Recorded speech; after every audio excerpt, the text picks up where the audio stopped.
¿Se ve el Word, doctora?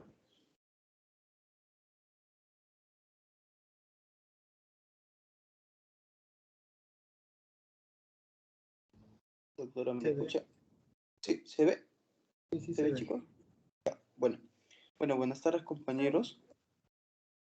Buenas tardes, doctora. Bueno, primero vamos a empezar con el caso de espondiloartropías seronegativa.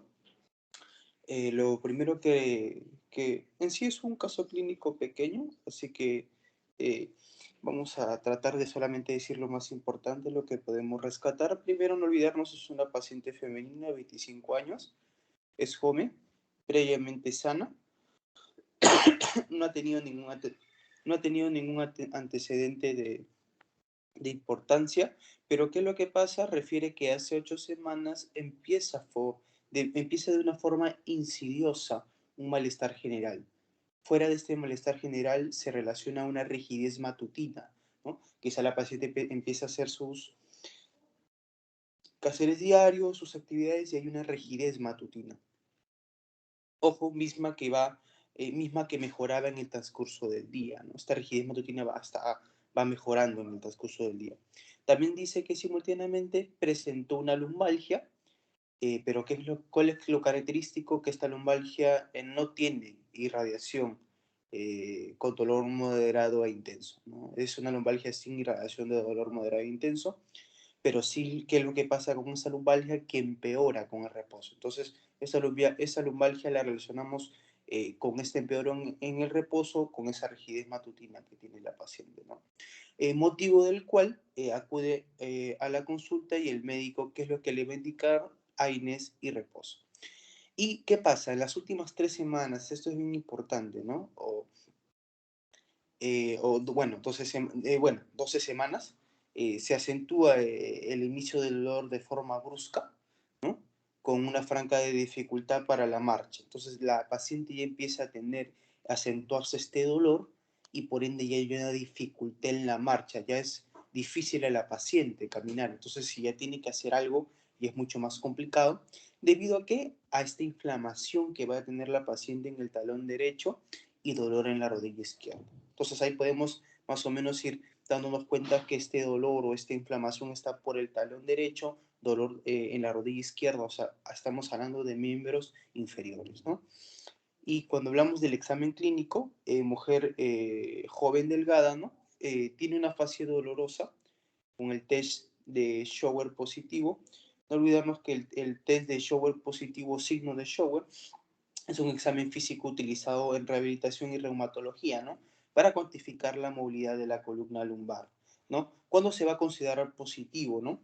Si tras la medición, por ejemplo, que se le va a dar al paciente, la distancia aumenta a menos de 5 centímetros, ¿no? En un total de 15 centímetros. Por ende, si hacemos una medición en el paciente y vemos que hay 15 centímetros, vendría a ser este test positivo, ¿no? El test de Shower modificado también se realiza además de una marca superior de 10 centímetros, ¿no? Entonces, este test se va a usar más que todo en rehabilitación y en reumatología o problemas o patologías reumatológicas que encontramos en los pacientes, ¿no? No olvidemos que el examen clínico va a tener el dolor lumbar a la palpación superficial y profunda, o sea, se le palpa a la paciente y va a tener este dolor lumbar, es una palpación superficial y profunda que se le hace. Hablamos de maniobras sacroiliacas positivas también bilaterales, eso también es muy importante. Fuera de eso, en el examen físico se evalúa el pie, el tobillo que va a tener el dolor, ya lo habíamos visto en esa inflamación en el talón derecho y dolor en la rodilla izquierda, cambio de coloración y aumento en el volumen del lado derecho. Asimismo, la inflamación en la rodilla izquierda va a tener ese famoso signo de oleada y témpano positivo. Entonces, si nos damos cuenta, fuera de dolor, un aumento del volumen en la parte derecha también va a estar fuera de la inflamación en el talón derecho, también dolor en la rodilla izquierda, ¿no? Y también que encontramos en el examen clínico, el tercer dedo del pie derecho en salchicha, también lo va a tener con mucho dolor y una limitación funcional. Que si esta paciente, si nos damos cuenta, tiene limitaciones, no va a tener una limitación funcional, va a tener problema al caminar, esa rigidez matutina, entonces tiene muchos problemas para hacer sus actividades, por ende va a la consulta, ¿no? Y el área a plantear va a tener un aumento de volumen y dolor a la presión. Y para finalizar, en los exámenes de laboratorio, hablamos de una hemoglobina de 11,5, ¿no? Que está unos milésimos, por así decirlo, ahí. El BCG y el PCR sí van a estar elevados, pero lo que sí encontramos negativos, y es importante siempre muchas veces en algunas patologías reumatológicas, es el factor reumatoide con el anti-CCP va a estar negativo. Y si hablamos de las radiografías, ¿no? De las sacroiliacas, hablamos de una sacro y litis grado 1, grado 2, con esclerosis y una erosión marginal. No olvidarnos que cuando nosotros hablamos de este tipo de patologías, muchas veces esta sacroilitis grado 1, grado 2 nos va a decir muchas veces exactamente poder clasificar qué tipo de grado de enfermedad reumatológica tiene esta paciente, ¿no? O el paciente. Fuera de estar relacionado también con una erosión marginal, así como también una condensación ósea subcondral, que también es importante, eso se tiene que ver en la clasificación. Y bueno, y cuando hablamos de una ecografía de pie derecho, hablamos de una extensitis plantar. Muchos de los pacientes que tienen esta patología, cuando se le hace una ecografía en el pie derecho, izquierdo, se acentúa muchas veces esta entesitis plantar. Bueno, eso sería el resumen, doctora. Okay, muchas gracias. Vamos a comenzar con la resolución de sus dudas. Doctora, ahí dejo de compartir.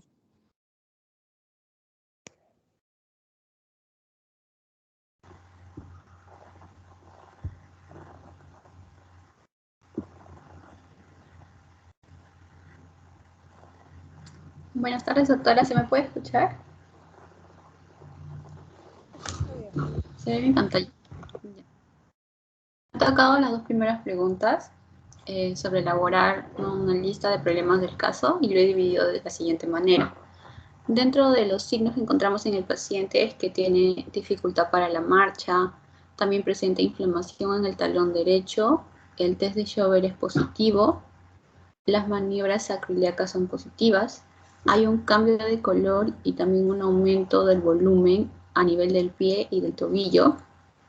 Se puede observar también una inflamación de la rodilla izquierda, hay signo de la oleada y del témpano positivo. El tercer dedo del pie derecho tiene forma de salchicha y hay un aumento de volumen y dolor en el área plantar.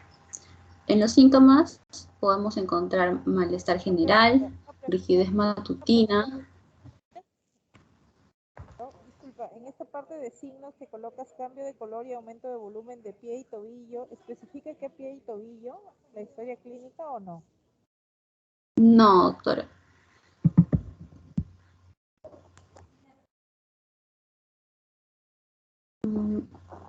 Por eso también acá en síntomas, cuando dice rigidez matutina, tampoco no especifica dónde. Pero bueno, lo coloqué. Lo más probable es que sea más bien axial, ¿no? Bueno, depende de toda la frase que tenga la historia clínica. Si está hablando de dolor lumbar y rigidez matutina, lo más probable es que se refiera a rigidez lumbar. Claro, de la columna, ¿no? Columna. Si es, por ejemplo, dolor en manos y rigidez matutina, lo más probable es que se trate de la última área que mencioné.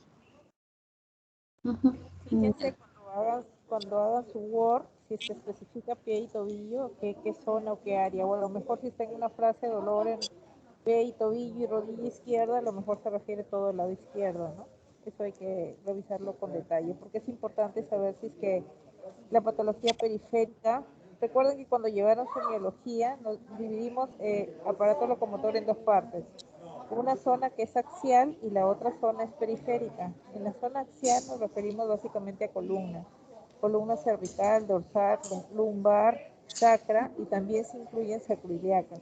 Pero en la parte periférica incluimos todo lo que es hombro, muñecas, codos, manos, rodillas, tobillos, pies. Entonces, al parecer, este paciente tiene compromiso axial por la lumbalgia que presenta, pero también tiene compromiso periférico. Y este compromiso periférico, como bien lo señaló su compañero que presentó el caso, es básicamente de miembros inferiores, pero es importante saber si es que es simétrico o es asimétrico. Por la parte de la rodilla izquierda, me imagino que solamente es la rodilla izquierda, por lo tanto estamos viendo más un patrón asimétrico. Asimétrico. Sí, doctora. Doctora, ¿a qué se refiere el cambio de color y aumento de la temperatura del pie y tobillo derecho? Ajá, entonces es importante ponerlo. ¿Ya? Cuando lo hagan también pónganlo, porque eso quiere decir que hay simetría. Muy bien, continúa por favor. Ya. También dentro de los síntomas presenta lumbalgia, ¿no? Dolor sin irradiación. También dolor en la rodilla izquierda, dolor en pie y tobillo. Y en las alteraciones en el laboratorio se encuentra que está con anemia y el BSG y PCR elevados, ¿no? Puede indicar inflamación. Luego, dentro de las alteraciones de imagen, encontraron sacroileitis grado 1 y 2 con esclerosis y erosiones marginal, así como condensación ósea subcondral. Y en la ecografía del pie derecho, una entesitis plantar. Entonces, dentro de los órganos y sistemas afectados, bueno, coloqué dentro del órgano la piel por el cambio de coloración y dentro de los sistemas al sistema osteoarticular, ¿no? Por la lumbalgia, la sacroileitis, la artritis en rodilla izquierda y la rigidez matutina. Eso es lo que encontré. ¿Y el pie y el tobillo? Estaría también dentro del sistema osteoarticular, doctora. No se olviden colocarlo. Ya. Pero, doctora, solamente sería ese sistema, ¿cierto? No hay alteraciones a nivel del ojo ni nada de eso. No, no. Ya, si ustedes lo están recetando así, sí, está bien. Continuamos. Muy bien, gracias. Esas son las dos primeras, ¿verdad? Sí, doctora. Continuamos entonces. Ah, también sería la anemia.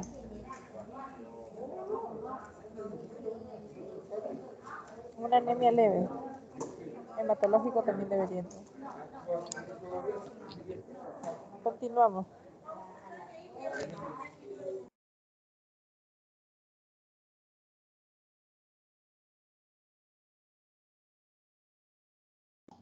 ¿Se puede ver?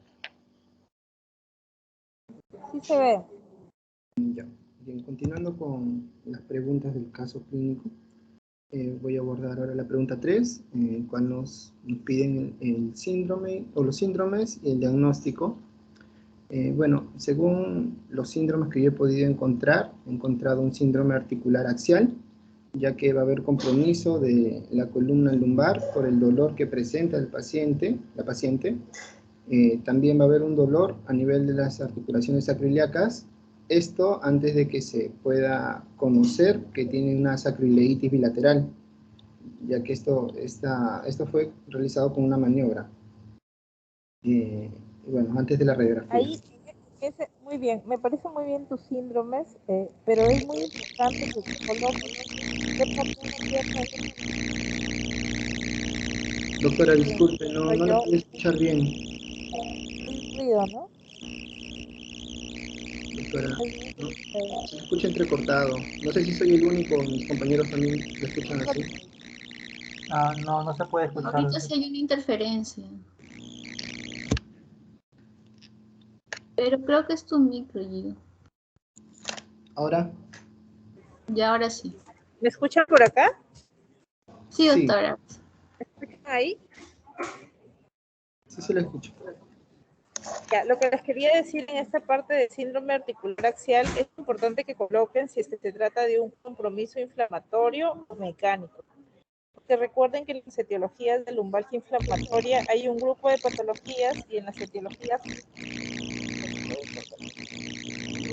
etiologías que son producidas por las causas degenerativas, como por ejemplo la osteoarticular, es más un patrón mecánico.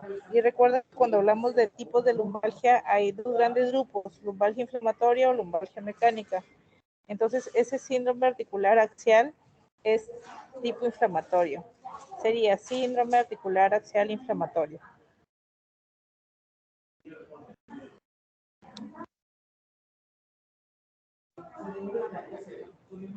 O síndrome de dolor lumbar inflamatorio, aunque también incluye sacroiliaca, ¿no?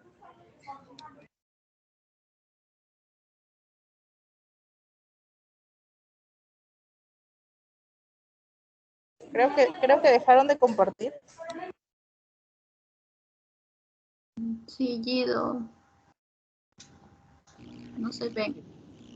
Y tu audio tiene interferencia. Hace rato sí se te escuchaba bien. Ahora, ¿hay A ver, interferencia? ya ahora sí. Ya. Gracias.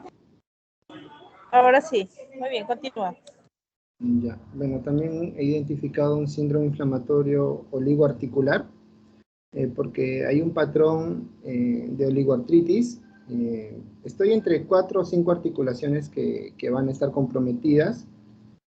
Si fuesen 4 sería oligoartritis, pero si fuesen 5 ya estaríamos hablando de una poliartritis. Pero como se trata de, o estamos sospechando de una espondilitis anquilosante, el patrón clásico es de oligoartritis. Entonces, bueno, las articulaciones comprometidas que están inflamadas, vamos a tener la dactilitis, creo que es el tercer dedo del pie, una sacroileitis, también a nivel del pie y el tobillo derecho, va a presentar inflamación, y a nivel de la rodilla izquierda. Y va a ser asimétrico porque, bueno, no se presenta de manera simultánea en ambas extremidades, digamos, homólogas. Hay un síndrome extraarticular también por la presencia de la entesitis plantar. Y bueno, con todo ello, me animo a dar el diagnóstico, que sería una espondiloartropatía seronegativa con compromiso axial, lo cual se podría resumir en una espondilitis anquilosante. Con respecto a la sustentación clínica del diagnóstico, me he basado en 2 criterios. El primero son los criterios ASAS para la espondiloartropatía seronegativa con compromiso axial. Bueno, con este criterio, o con estos criterios ASAS, lo que se debe cumplir ciertos requisitos, ¿no? Vamos a tener criterios obligatorios. Vamos a tener a la sacroileitis visto por imágenes radiológicas, y vamos a tener características de espondiloartritis. Ya, de estos tres criterios, digamos, características, el primero tiene que ser obligatorio, es decir, tiene que presentarse sí o sí en la enfermedad. Es por ello que se cambió el tiempo de duración de la enfermedad de 8 a 12 semanas para que pueda cumplirse. Entonces, debe tener, el criterio obligatorio debe ser un dolor lumbar mayor de 3 meses, y debe tener una edad de inicio de presentación de la enfermedad de menos de los 45 años. Debe haber sacroileitis por imágenes, esto ya sea por una resonancia magnética nuclear o visto por una placa radiográfica de dicha articulación, la cual debe seguir criterios también de los criterios de Nueva York. Con respecto a las características de espondiloartritis, debe presentarse al menos una de estas características, la cual puede ser lumbalgia inflamatoria, que parece que está presente, artritis periférica también está presente, entesitis también, uveitis no hay, hay dactilitis, no hay psoriasis, no hay enfermedad de Crohn o colitis ulcerosa. Pero bueno, todos ellos tienen que estar presentes. Aparte también tiene que estar, o puede estar, una adecuada respuesta a los AINES, y de repente, si el paciente tiene alguna historia familiar de espondiloartritis, también puede ser considerado. Y que el HLA-B27 sea positivo también es una característica de la espondiloartritis, junto con el PCR elevado, solo el PCR. Otro criterio que he escogido es el criterio de Nueva York, modificado de 1984, en el cual nos piden ciertos requisitos, como que haya una lumbalgia de al menos 3 meses de duración, que mejora con el ejercicio, pero que no sea aliviado por el reposo. Debe haber limitación de la movilidad de la columna lumbar en los planos sagital y frontal, y la expansión torácica va a estar disminuida.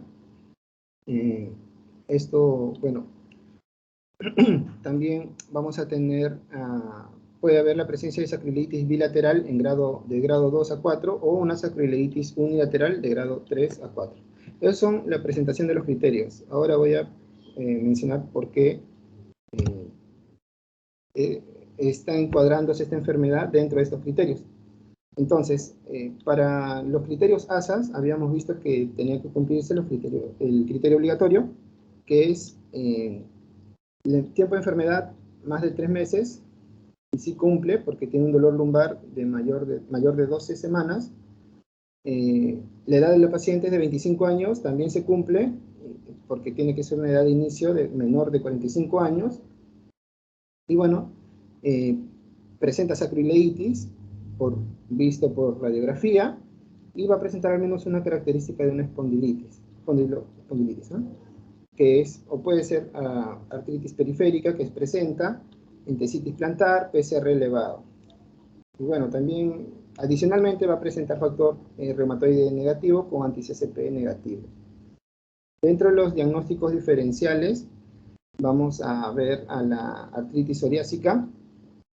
También está presente las espondiloartropatías indiferenciadas, la artritis infecciosa, principalmente por brucela y tuberculosis, la artritis reactiva y la lumbalgia mecánica.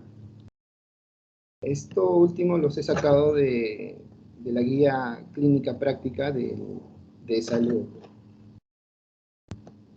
No es esto.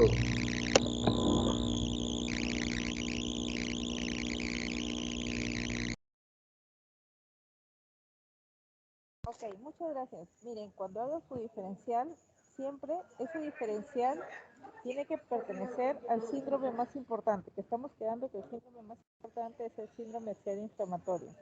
La artritis psoriásica tiene una presentación de compromiso axial inflamatorio. Toda la relación de patologías que pusiste ahí, tienen que buscar cuáles de ellas se acercan más a producir un dolor axial inflamatorio y además tener otro tipo de presentaciones, como por ejemplo esa artritis oligoarticular que se caracteriza por ser sobre todo asimétrica. Quizás dentro de tus diferenciales, la más alejada sería la artritis reumatoide seronegativa. ¿Qué cumpliría? Sí cumple con el paciente que tienen ambos factor reumatoide negativo, pero sin embargo la artritis reumatoide por definición es poliarticular y simétrica, lo que no tiene este paciente, ¿no? Eso se aleja más, porque este paciente es oligoarticular y asimétrica. Y otra cosa que lo aleja más es que la artritis reumatoide respeta mucho la columna. No suele afectar columna lumbar, no suele afectar columna dorsal, pero sí suele afectar columna cervical. Y básicamente lo que produce a nivel cervical es subluxación atlantoaxial. Entonces, de los diferenciales tienen que buscar, al menos cuando hagan su Word, al menos 3 diferenciales que traten de cumplir, sobre todo con el principal síndrome. Tienen que colocar qué les asemeja o qué clínica similar tiene a este paciente y qué lo aleja de este diagnóstico. ¿Por qué sí y por qué no? ¿Ok? Dentro de las espondiloartropatías seronegativas hay varias, ¿no? Ahí tienen la reactiva, tienen la psoriásica, tienen otro tipo inclusive espondiloartropatías indiferenciadas. Ellas también calzan muy bien dentro de sus diferenciales. ¿Queda claro esa parte? Sí, doctora. Ok, ok. Muy bien, continuamos. Sí, doctora, ahí comparto mis diapositivas.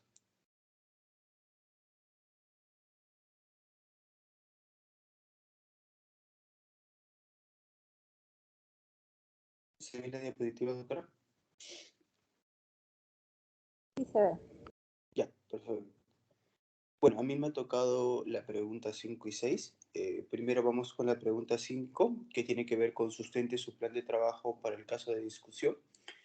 Cuando hablamos del plan de trabajo, tenemos que ver muchas veces de los tratamientos que va a tener este paciente, ¿no? O la paciente con esta patología. Cuando hablamos de mi plan de trabajo, primero podemos hablar de un tratamiento postural y de ejercicio físico, ¿no? Lo que podemos decir es que el reposo absoluto está contraindicado, ¿no? Para la gran tendencia a la anquilosis. Entre las actividades más beneficiosas, por ejemplo, que yo he encontrado acá cuando hablamos de esta patología, muchas veces es la natación, ¿no? De cúbito prono durante 15 a 30 minutos, uno varias veces, ¿no? Para revertir la tendencia de la cifosis que se va a agravar por el dolor y la fatiga, así como la flexión o contracturas de las articulaciones de la cadera, ¿no? También lo que se usa cuando hablamos de un plan de trabajo con estos pacientes es un tratamiento antiinflamatorio con AINE, ¿no? Es el tratamiento médico fundamental y lo que va a permitir es aliviar el dolor, ¿no? Para la clínica axial, no olvidemos cuando hablamos de estas patologías, tenemos que muchas veces diferenciar, ¿no? Axial y periférica, y esto va a depender mucho en qué parte se va a encontrar el dolor, la hinchazón o el problema en el paciente, ¿no? Entonces, para la clínica axial está indicado usar inicialmente un AINE, y si después de 4 semanas persiste esta clínica axial, ¿no? Ya podríamos probar con otro AINE o un AINE diferente, ¿no? Si en otras 4 semanas el paciente continúa sintomático, ya se puede plantear iniciar un tratamiento biológico, ¿no? Que tiene que ver más que todo, hablamos ahí de los inhibidores selectivos de la ciclooxigenasa 2, ¿no? Que tiene una eficacia similar a los AINES convencionales. Otro tipo también de tratamiento es el tratamiento con esteroides. Sabemos que los corticoides locales interarticulares pueden ser eficaces para el control de una artritis, ojo, periférica e incluso sacroiliaca, ¿no? Y los corticoides orales, orales en las espondiloartropatías no han demostrado beneficios significativos, ¿no? Por tanto, no se deben de recomendar, ¿no? Otro tipo de tratamiento es también con los FAMES. Estos son útiles, ¿no? Para las manifestaciones articulares periféricas persistentes, ¿no? Como la sulfasalacina y el metotrexato, ¿no? Cuando hablamos muchas veces de artrosis o alguna de estas patologías, cuando hablamos de FAME, el metotrexato es de los más importantes, ¿no? Pero no tiene una actividad sobre la clínica axial. Entonces, si nos damos cuenta, tenemos que diferenciar un poquito fuera de los tratamientos cuando hablamos de, de una clínica axial como una clínica periférica, ¿no? Y cuando hablamos también de tratamientos biológicos en estos pacientes, por ejemplo, como la espondiloartritis con afección axial, también hablamos de una refractaria a AINES, ¿no? Y periférica tiene que estar refractaria a los FAMI sintéticos, ¿no? Que está indicado comenzar con un tratamiento biológico, ¿no? Los biológicos aprobados actualmente son el anti-TNF, que es el infliximab, adalimumab, etanercept, certolizumab y golimumab, ¿no? Y el anti-IL-17, ¿no? También. Entonces, lo que podemos rescatar acá es no olvidarnos siempre que dependiendo del AINE, del esteroide, del FAMI, tiene que ver mucho si se va a hacer para una esplenopatía que tiene que ver con la parte axial o periférica, ¿no? Otro también que había encontrado, bueno, es el estilo de vida, ¿no? Que es el mantenerse activo del paciente, ¿no? El ejercicio físico va a ayudar mucho a aliviar el dolor, mantener la flexibilidad y mejorar la postura, ¿no? Muchas veces también se le aplica calor y frío. El calor que apliques en las articulaciones rígidas y los músculos tensionados puede aliviar el dolor y la rigidez, ¿no? Se puede probar con paños calientes, baños, duchas calientes, ¿no? Y el hielo sobre áreas afectadas ayudará a reducir la hinchazón, ¿no? Fuera de la buena postura que tiene que tener el paciente y el no fumar, que muchas veces el fumar o el consumo de drogas también esto tiene que traer muchos problemas reumatológicos, ¿no? En los pacientes, ¿no? Cuando hablamos también del plan de trabajo, encontré este cuadro muy importante que tiene que ver con el EULAR y las ASAs, que son las recomendaciones de las ASAs y el EULAR para el tratamiento de una espondilitis, ¿no? Anquilosante, por así decirlo, ¿no? Fuera de la educación, el ejercicio, la terapia física, rehabilitación, también hay asociaciones a los pacientes, ¿no? No olvidarnos que cuando hablamos de AINES, no olvidarnos, siempre lo dividimos en dos, enfermedad axial como periférica, ¿no? Y cuando hablamos de las periféricas, hablamos de las sulfalacina y los glucocorticoides locales como los anti-TNF, ¿no? No olvidarnos que esta paciente tiene una lumbalgia, como también tiene dolores en la rodilla izquierda, ¿no? Entonces, no olvidarnos que cuando hablamos de la parte axial, tiene mucho que ver como cuando hablamos de la parte centro-medio, ¿no? Lumbar y sacra, mientras que la periférica puede ser con el hombro, las manos, las extremidades, ¿no? Entonces, esto es lo que tendríamos que diferenciar de esta paciente con los dolores o con lo que está sintiendo, ¿no? Y bueno, la pregunta C ya tiene que ver con los criterios clínicos que llevan a elegir tal o cual método de diagnóstico, ¿no? El paciente tiene que cumplir criterios, ¿no? Y los criterios de dolor lumbar inflamatorio, en sí he encontrado tres, que son el CALIN, Berlín y el ASAS, ¿no? Por ejemplo, cuando hablamos del CALIN, hablamos de una edad de inicio que tiene que ser menor de 40 años, que esta paciente lo tenía. Duración del dolor lumbar tiene que ser más de 3 meses, la paciente también lo tenía, ¿no? Debe ser un inicio insidioso, una rigidez matutina que también lo tenía el paciente, pero sí mejoraría tras el ejercicio porque mejoraba esta rigidez, ¿no? Debería de tener la paciente 4 de los 5 criterios, ¿no? La sensibilidad del 95%, especificidad 76%. Cuando hablamos de Berlín, hablamos de un dolor lumbar crónico, inicio menor de 45 años, rigidez matutina tiene que ser mayor de 30 minutos, debería de mejorar con el ejercicio, no con el reposo, sino mejorar con el ejercicio, con el movimiento. ¿No? Despertarse en la segunda mitad de la noche por dolor o dolor alternante en las nalgas, ¿no? Para poder diagnosticarlo, al menos debería ser 2 de los 4 criterios, sensibilidad del 70.3%, especificidad del 81.2%.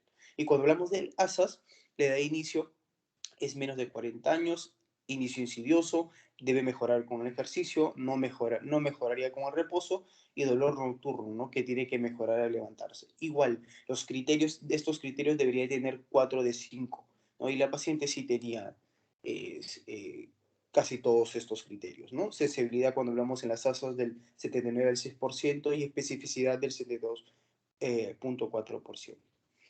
Acá hay otros criterios importantes también, que son los criterios de clasificación de la espondiloartritis, ¿no? Que tiene que ver con la European Spondyloarthropy Study Group, que tiene que ver con el dolor de la columna vertebral, que tiene características inflamatorias o sinovitis, ¿no? Asimétrica o de predominio de extremidades, ¿no? Y es mayor o igual a uno de los siguientes criterios que debería de tener, ¿no? Como la historia familiar por una espondiloartritis, psoriasis, ¿no? Enfermedades inflamatorias intestinal, uretritis, cervicitis, diarrea aguda, por ejemplo, dolor alternamente en glúteos, ¿no? Entesopatía, por ejemplo. Eso lo podíamos relacionar a estos criterios, ¿no? Acá hay otro cuadro también muy importante que encontré, que son los criterios de clasificación de esta espondiloartritis, ¿no? Que tenemos las axiales y periféricas, que eso es lo que se va a diferenciar más que todo en qué zona va a estar el dolor o el problema en el paciente, ¿no? Cuando hablamos de las axiales, el paciente va a tener dolor lumbar, ¿no? Tiene que ser menor de 3 meses, bueno, cuando hablamos de los 12 meses de duración y un inicio menor de 45 años, ¿no? Criterios clínicos, una lumbalgia inflamatoria, artritis periférica, entesitis, dalitis, psoriasis, etc., ¿no? Y también tiene que ver mucho con la sacroiliitis en imagen, ¿no? Si hablamos de una sacroiliitis radiológica definitiva, según los criterios modificados de Nueva York, o una inflamación aguda, ¿no? Porque si nos damos cuenta, como he puesto a la izquierda, el paciente en su radiografía, ¿no? Tenía una sacroiliitis grado 1-2 con esclerosis y lesiones marginales. Entonces, esto relaciona mucho a esta espondilolitis axial, ¿no? Así como una condensación ósea subcondral. Y en la ecografía tenía una entesitis plantar. Y cuando hablamos de una espondiloartritis periférica, hablamos de mayor a uno de los siguientes criterios. Debería tener mayor o igual uno de estos criterios, que es una psoriasis, sacroiliitis, uretritis, cervicitis, ¿no? O también puede ser en los criterios de abajo, ¿no? Que son mayor o igual de 2 de estos criterios, como artritis, dactilitis o dolor lumbar inflamatorio. Y cuando hablamos de la clasificación de esta espondiloartritis axial, si se cumple el criterio de imagen, el criterio de imagen debe ser más un criterio clínico o una predisposición genética más 2 criterios clínicos. Esto es importante también, ¿no?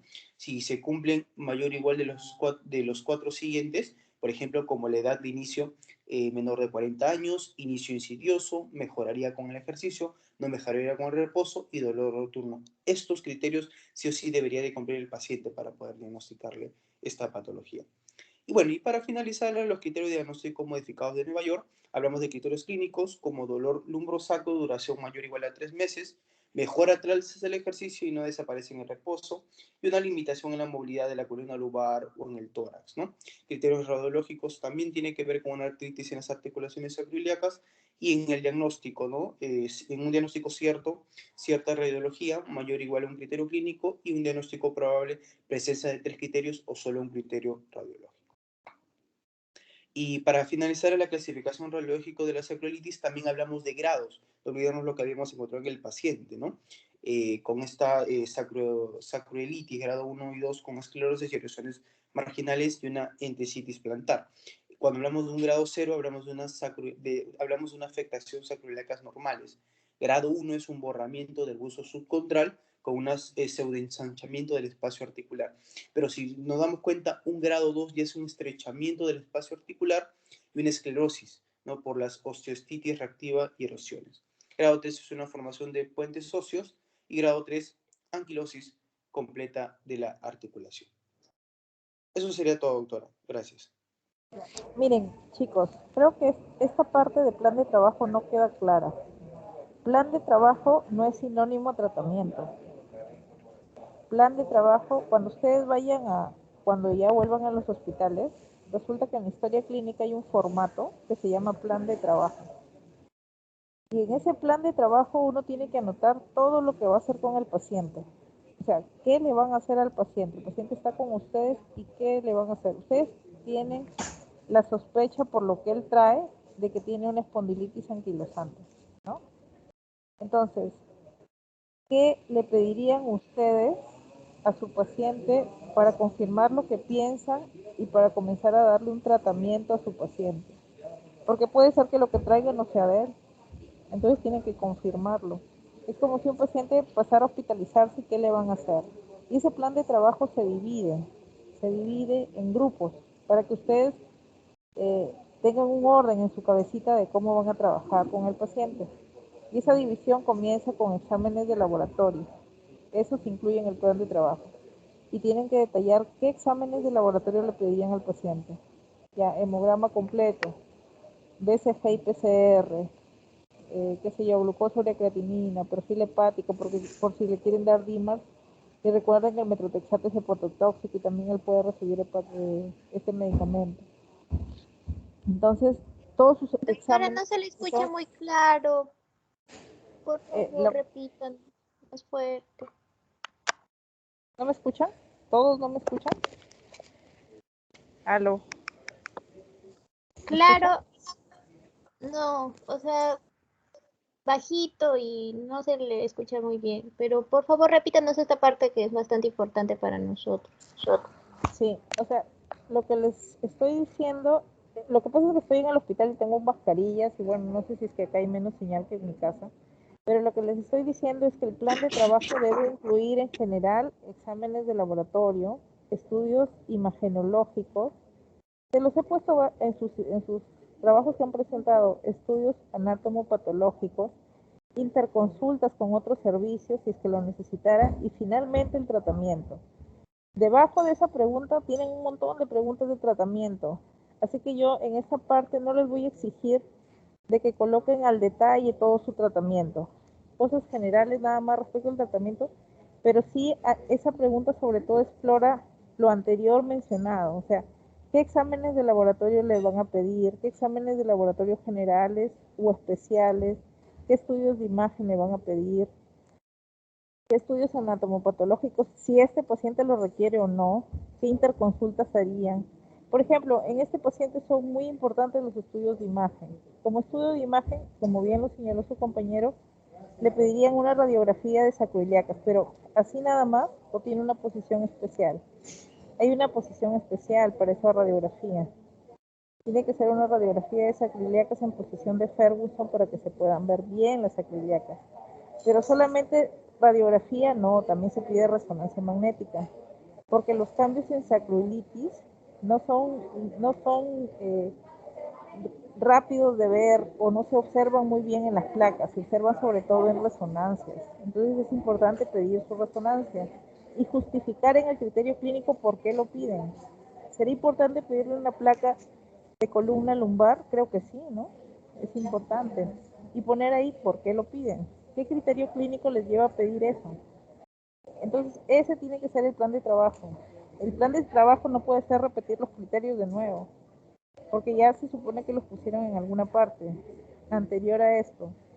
Y no puede ir enfocado solo al tratamiento, porque el tratamiento también lo van a desarrollar más adelante. Entonces, el plan de trabajo es amplio. Implica todo lo que ustedes van a hacer con el paciente para confirmar el diagnóstico y para comenzar a manejarlo. ¿Sería importante en él, por ejemplo, pedir ecografías o no? ¿Qué ecografía pedirían? Eso debería ser importante. ¿Qué tipo de placas pedirían? ¿Qué tipo de examen pedirían? Eso es el plan de trabajo. ¿Queda claro? Creo que es donde tienen un poco más de traspiés o más de problemas. ¿Queda claro eso o hay alguna duda? Sí, doctora. Claro. Ok. Continuamos entonces.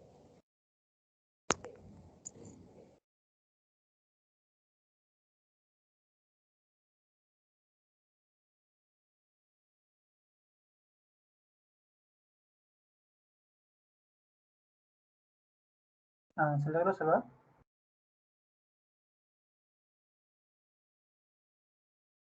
Sí se ve.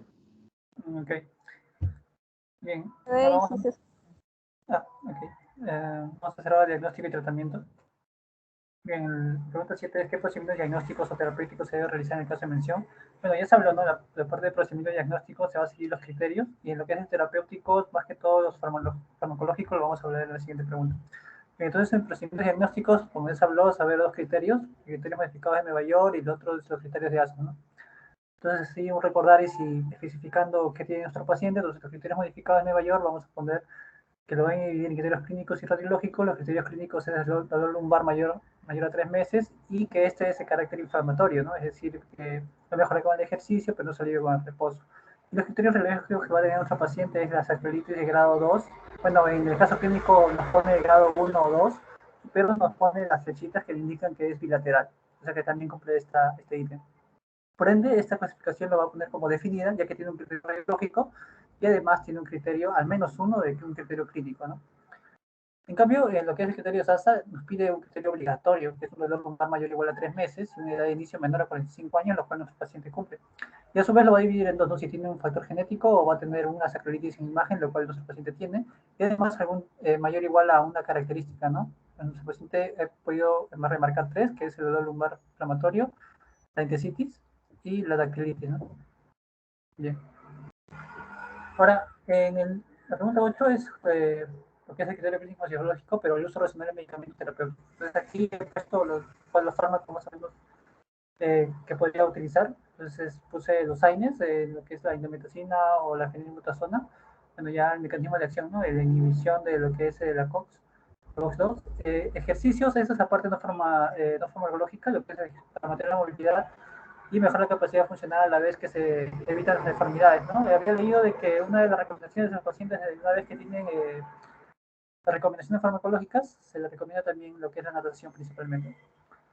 Ahora, lo que es la aplicación periférica, aquí he puesto dos contrastes referente a lo que es la sulfasalazina o metotrexate, ya que se ha evidenciado de que no sirven en el control de la enfermedad axial. En cambio, lo que son los anti-TNFA van a dar lo que son resultados excelentes para el control y evolución de la enfermedad, ¿no? Y por último, el tratamiento quirúrgico, se va a utilizar en los casos en el que realmente estos son muy crónicos, ¿no? Bien, eso sería todo. Ok, gracias.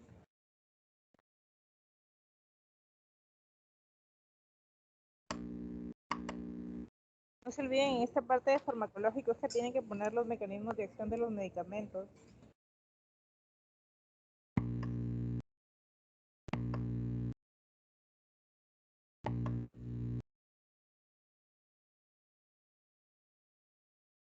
Buenas tardes, doctora. Compañero, ¿se me escucha? Sí. La pregunta 9. ¿Justifica el uso racional de medicamentos mediante su criterio farmacológico, microbiológico? Yo lo he puesto en un cuadro y a los fármacos, ¿no?, que se recomiendan para esta patología, ¿no?, espondiloartropatías. En este caso era seronegativa. Y he encontrado a la sulfasalacina.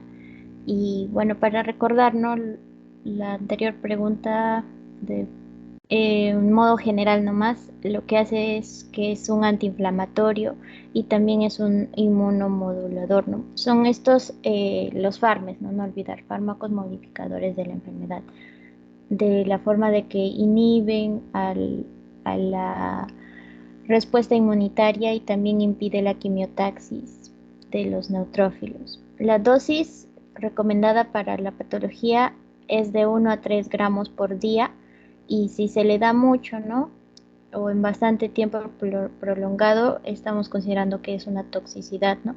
¿Y qué problemas podríamos encontrar? Hepatotoxicidad principal, también enfermedad en la tiroides, bocio, papilomas en vejiga, cálculos renales, hiperplasia del epitelio de transición, ¿no?, de la vejiga. Y otro fármaco es la azathiopirina, que es un antiproliferativo de linfocitos y también un antiinflamatorio. La dosis que se debe dar es de 2 a 2.5 miligramos por kilo por día y en vía oral, ¿no? En caso de insuficiencia renal se deben dar las dosis más bajas posibles, y cuando se le da de 5 a 15 miligramos por kilo por día, se ha observado que hay anomalías fetales, perdón. O sea que es teratógeno, ¿no? Metrotexato, sí he encontrado bastante información. Bueno, pero esa es, creo, en la pregunta anterior. Es un antiinflamatorio, ¿no? Y también modifica la enfermedad disminuyendo la adherencia de neutrófilos, ¿no? Pero también otras acciones, ¿no?, que tiene. Pero esta es la que he considerado ahora. Y la dosis es de 7.5 a 25 miligramos por decilitro, a modo general, ¿no? Y si en caso esta vía oral no haya producido un buen efecto, se puede usar la vía parenteral para observar mejoras. Y en dosis mayores a 20 miligramos se observa que hay una depresión de la médula ósea. En cuanto a los anti-TNF-alfa, he encontrado estos 3 fármacos que se les da, y tenemos el etanercept, se le da 50 miligramos a la semana, ¿no? Solo una dosis. Y bueno, es por semana, a eso me refiero, ¿no? Y se da 2 inyecciones en diferentes zonas. Se observa, si se le da mucho o en tiempo prolongado, hepatotoxicidad. Otro fármaco es el adalimumab. La dosis es de 40 miligramos y también es por semanas alternas. En toxicidad no he encontrado información. Infliximab, la dosis es de 7.5 a 25 miligramos por decilitro, y en caso no funcione la vía oral se puede usar la vía parenteral. Y también mayor a 20 de presión de la médula ósea. Y la pregunta 10, busque los criterios de interacción medicamentosa, de protección, de toxicidad de órganos, también en forma de un cuadro. Y respecto a los mismos fármacos anterior, tenemos que en interacción medicamentosa y a modo general efectos adversos, ¿no?, para presentar la toxicidad en los órganos, y la protección también se podría incluir dentro de la interacción medicamentosa en este caso, ¿no? Porque, por ejemplo, la sulfasalacina, el metrotexato, inhiben de alguna forma la absorción del ácido fólico, y por ello se recomienda que a la vez que estén tomando este medicamento se le administre también ingieran vía oral el ácido fólico, ¿no? Por ejemplo, el metrotexato, si se le da los sábados y domingos, de lunes a viernes, que tome una pastilla de ácido fólico, o como dijo la doctora, me parece 2 pastillas, pero cada 12 horas. Y los efectos adversos en el caso de la sulfasalacina tenemos náuseas, vómitos, dispepsia, anorexia, cefaleas, reacciones cutáneas, pancreatitis, neumonitis, neuropatía, insuficiencia renal. Pero cada paciente es diferente, ¿no? Y no todos presentan eso, solo es en algunos porcentajes que se ha ido presentando. La azathiopirina, tenemos que frente a estos fármacos puede haber reacciones, ¿no? Allopurinol, oxypurinols, tiopurinol, lo que hacen es inhibir la actividad de la xantina, que es lo que hace la azathiopirina, o sea, inhiben la acción de la azathiopirina.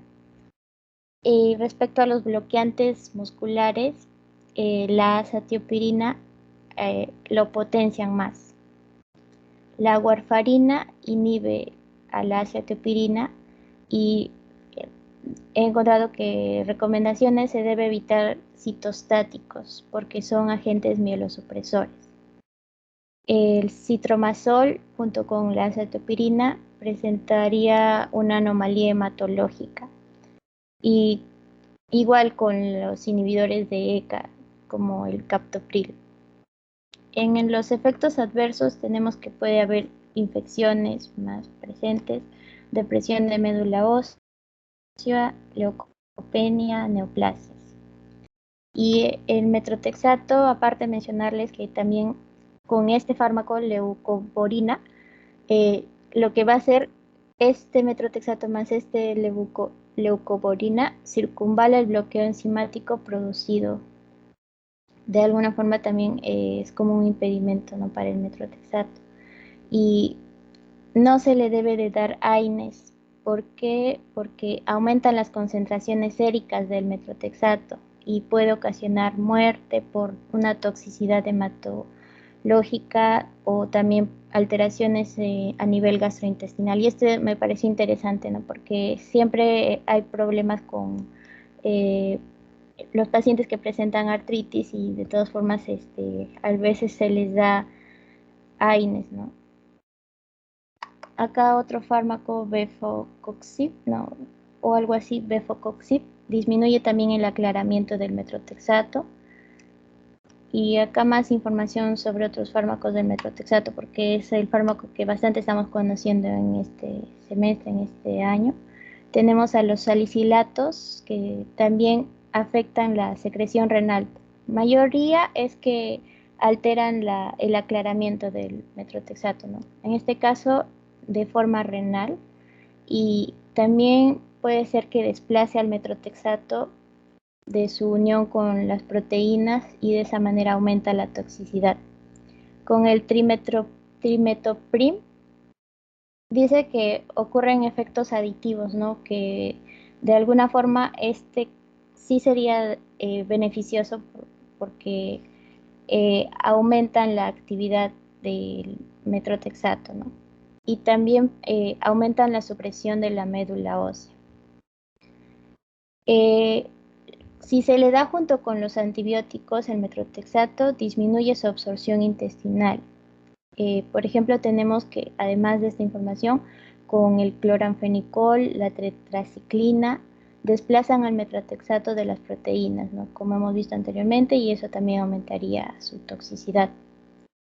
Si se le da junto con penicilinas, probenecid, anfotericina B, afectan la membrana celular, ¿no? De esa manera también, si la célula está débil, ingresaría más fácil el metrotexato y por ello disminuye el aclaramiento renal. Omeprazol también no se debe dar también con omeprazol, o lo que se observa es que retrasan la eliminación. No es tan grave, ¿no?, pero podría también ser difícil para el aclaramiento. Si se les da con inmunosupresores o antineoplásicos, también se observan efectos aditivos.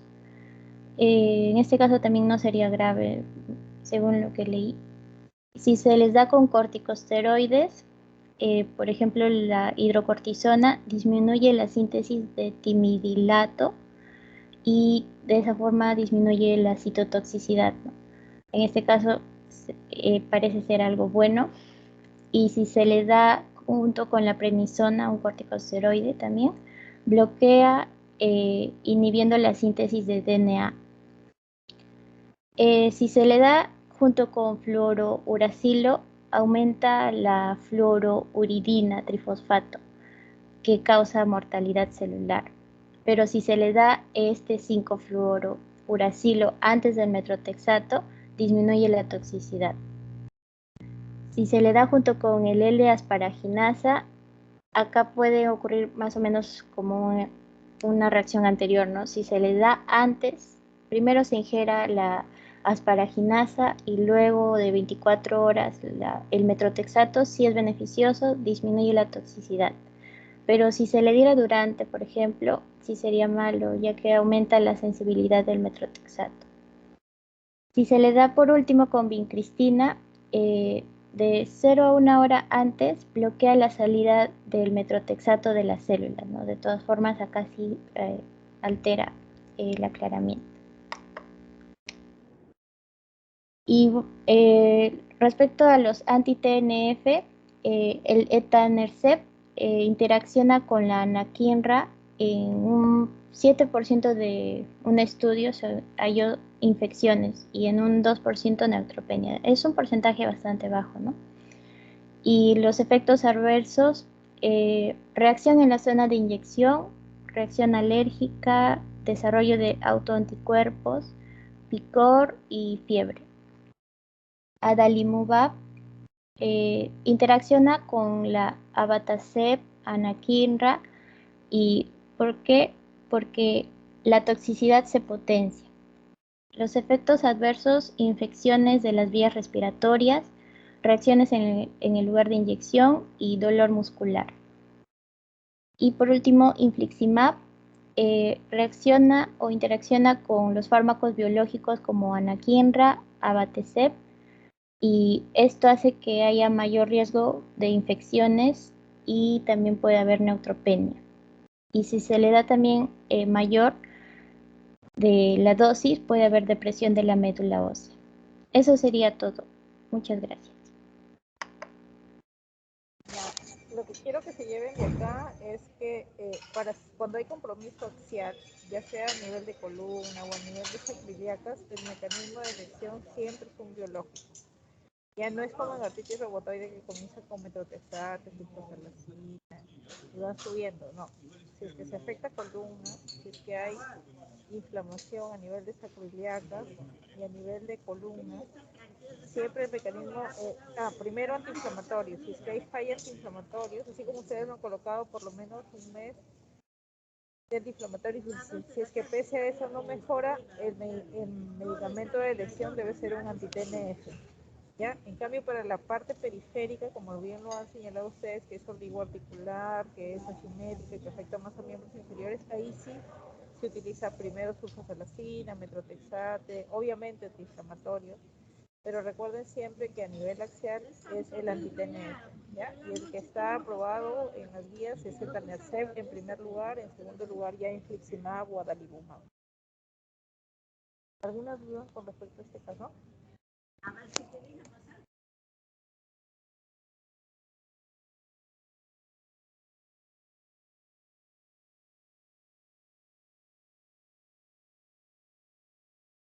Si no hay dudas, pasamos a miopatía inflamatoria.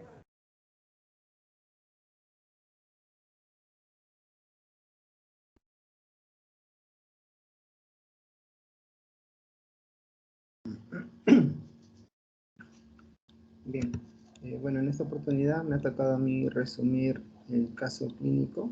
Bueno, se trata de un paciente varón de 9 años, natural y procedente de Piura. No presenta ningún antecedente patológico de importancia. En el mes de agosto del año 2016 viaja a Lima y una semana después presenta dolor en muñeca derecha, lo cual es manejado con inmovilización, pero empeoró. 3 semanas después, al examen físico, presenta edema en muñeca izquierda, fiebre intermitente, por lo que acuden a consulta de pediatría el 5 de septiembre. ya con 4 semanas de evolución de la enfermedad. Bueno, en pediatría consideran artritis reactiva, por lo que es tratado con naproxeno, 15 miligramos por kilogramo de peso una vez al día, y se piden pruebas de laboratorio.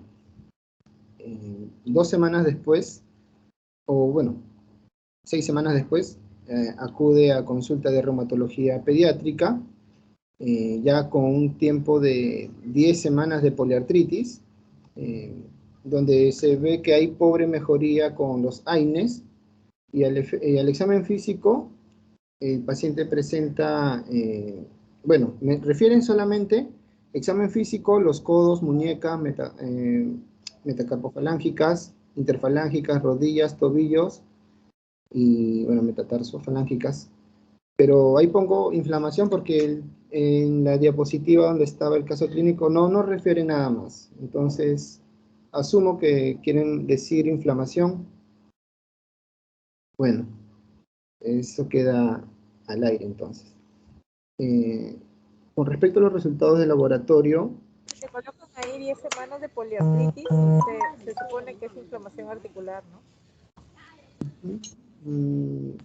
bueno, sí. Ya. Con respecto a los resultados del laboratorio, complemento 3, 4, bueno, el 3 está elevado, el 4 normal, ENAS negativo, ANAS negativo, ANCAS negativo. El hemograma, los glóbulos blancos están normal. El hemograma en sí está conservado, PCR negativo. Y se hizo una resonancia magnética de mano derecha, lo cual salió normal. En octubre acude al servicio de reumatología, donde lo manejan como una artritis idiopática juvenil, poliarticular. Se continúa con AINES, metrotexato y ácido fólico. Se piden pruebas de laboratorio también. Y bueno, el paciente va a presentar mejorías. Y los estudios de laboratorio, bueno, igual su hemograma está dentro de los valores normales, PCR bajo o normal, velocidad de sedimentación globular normal también, la ferritina sí está elevado,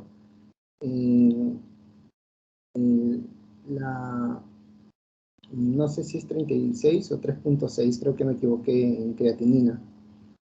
Creo que, o 0.36 creo que era. Bueno, 0.6, creo. 0.36, ¿no? Sí, está bajo, no tiene creatinina alta. Ya, gracias. Bueno, las transaminasas están elevadas, el lactato deshidrogenasa también, el factor reumatoide está conservado. Bien, a la exploración del paciente, bueno, presenta fases de dolor, adenopatías cervicales. A la evaluación de la piel, presenta exantemas eritematosos violáceos en párpados superiores con leve edema y leve eritema malar. Esto es lo que se conoce como heliotropo. También se va a presentar un exantema y pápulas rosadas violáceas en superficie extensora de codo, lo que se correlaciona con pápulas de Gottron. Y también va a haber exantema macular en rodillas, ¿no? El signo de Gottron o rash eritematoso.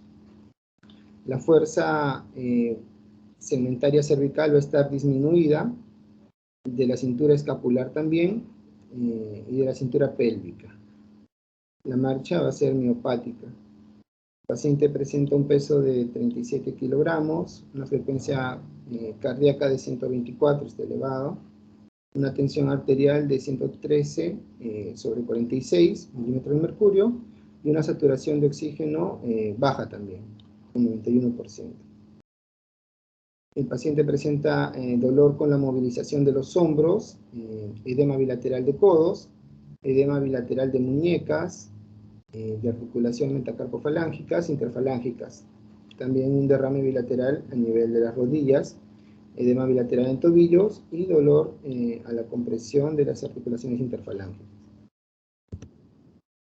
Entonces, continuando con el caso, se presenta una poliartritis mayor a 6 semanas, hay un compromiso a nivel de la piel por el heliótropo y el signo de Gottron, hay debilidad muscular proximal a nivel de la cintura pélvica y escapular, y hay elevación de las transaminasas con el lactato deshidrogenasa, lo cual se correlaciona con, o lo diagnostican como una dermatomiositis juvenil.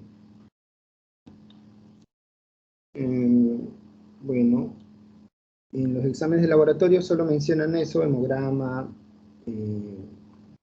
TGO, TGP, no mencionan más valores, solamente los nombran nada más. Bueno, no hay, bueno, en el caso de no haber infección inicial con metilprednisolona es lo que se recomienda, con 30 miligramos por kilogramo y cada día. Iniciar con metotrexate de 12.5 miligramos una vez por semana, ácido fólico y omeprazol. Y bueno, sugieren suspender el naproxeno. A la evolución del paciente, bueno,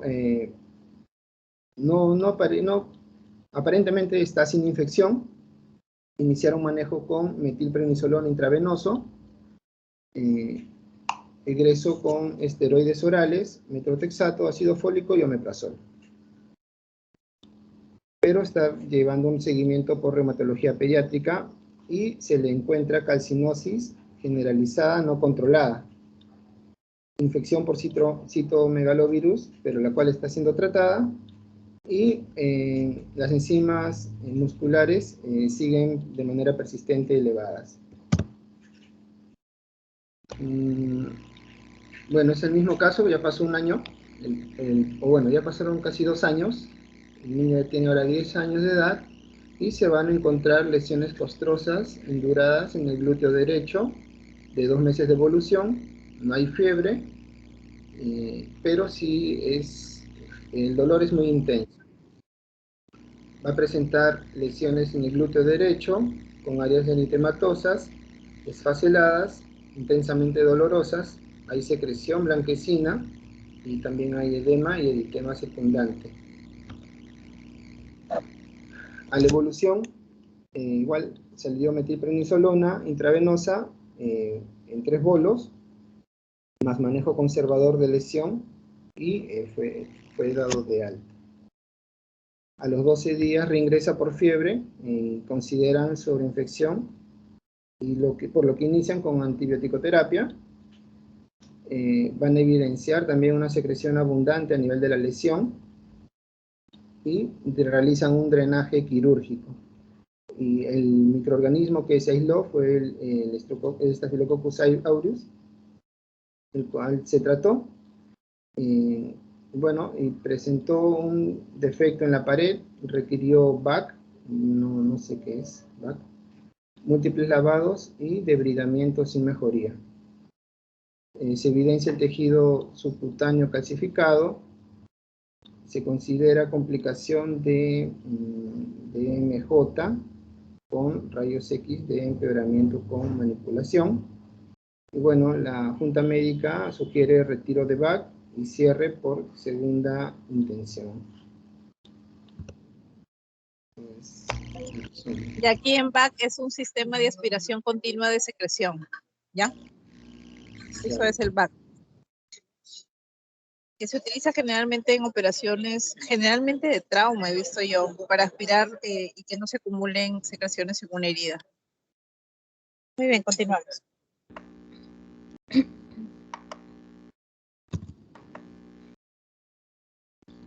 ¿Se me escucha? Sí. Sí. Continuando, para observar, ¿no?, que al inicio se llegó a estos hallazgos que están en la misma diapositiva: poliartritis en 6 semanas, mayor a 6 semanas, el heliótropo, el Gottron, debilidad muscular proximal y elevación de las transaminasas. Y también considerado esta lista que avanza de una oligoartritis a una poliartritis, ¿no? Y las articulaciones con inflamación serían los codos, las muñecas, las articulaciones metacarpofalángicas, las interfalángicas, los tobillos, las rodillas, las metatarsofalángicas. Y esto se da en 10 semanas y hay una pobre mejoría con los AINES, ¿no? Perdón, acá debí de borrar esta información. En el C4 observo que está disminuido, ¿no? 5.2, lo normal es de 16 como mínimo. Presenta fiebre intermitente y sabemos que antes viajó a Lima. En el estudio hematológico tenemos que el recuento total de glóbulos blancos está normal, las plaquetas también más o menos dentro de lo normal, pero presenta adenopatías cervicales, exantema y eritema violáceo en párpados, en las superficies, párpado superior y en las rodillas, y también presenta eritema malar. Y también se observó que hay una evolución en los exámenes de laboratorio. Primero parece estar todo bien. En septiembre del 2016 los exámenes de ANA, de ENAS, PCR negativos, pero observamos que en noviembre el PCR sube a 5.5, BCG está normal, pero la ferritina está bastante alta en 784.3, máximo debería ser hasta 200. El TGO, TGP están elevados y sabemos, ¿no?, que el LDH también está bastante alto. Lo normal debería ser hasta 333 y está hasta 572. Y he averiguado que podría ser por daño en algún tejido. El factor reumatoide 10.6. Esta información también, ¿no? Sabemos que presenta en el examen de fuerza, la cintura pélvica está en 3 de 5, ¿no? Un poco disminuido. El signo de Gower está positivo y he averiguado, ¿no?, que es por una debilidad o una atrofia muscular y por ello el niño solo se puede parar con el apoyo de sus manos, ¿no? Y puede ser por una degeneración musculoesquelética y también puede ser problemas genéticos. En el estudio osteoarticular o OA, no sé si es osteoarticular,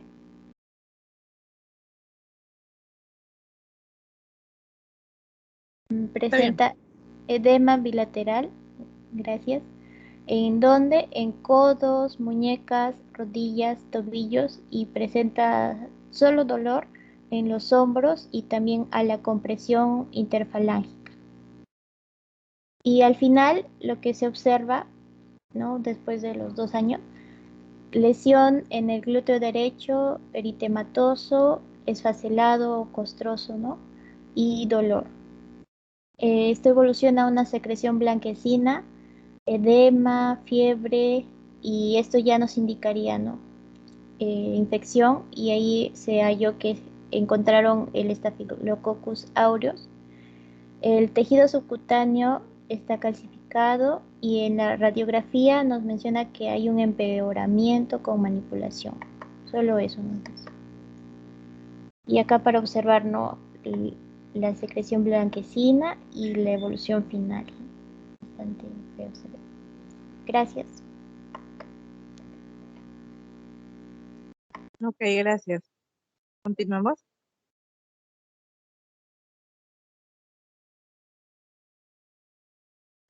Ah, doctora, me faltó órganos, disculpe.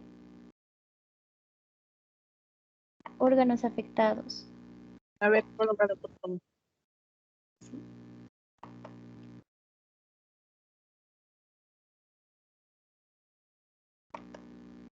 En los órganos o sistemas afectados, lo que yo he podido encontrar a nivel así general, el hígado sería el que estaría afectado, ¿no?, por los niveles de TGO-TGP, Y lo que no está aquí, ¿no?, en esta imagen, ¿no?, podríamos señalar a las articulaciones por la poliartritis, los músculos, ¿no?, ya que presenta debilidad, pero también está presente la calcinosis y otros más, ¿no?, pero los músculos están afectados.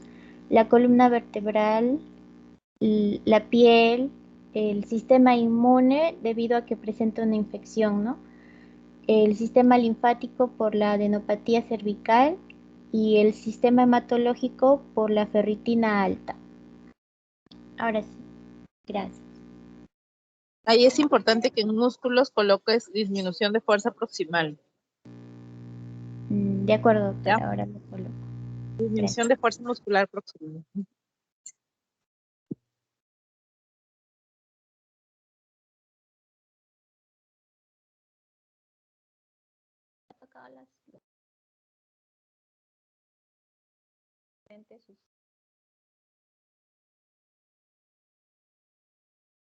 Síndromes que encontré fueron que el paciente presenta al inicio fiebres intermitentes, también un síndrome articular por una poliartritis simétrica adictiva y también presenta de sinovitis.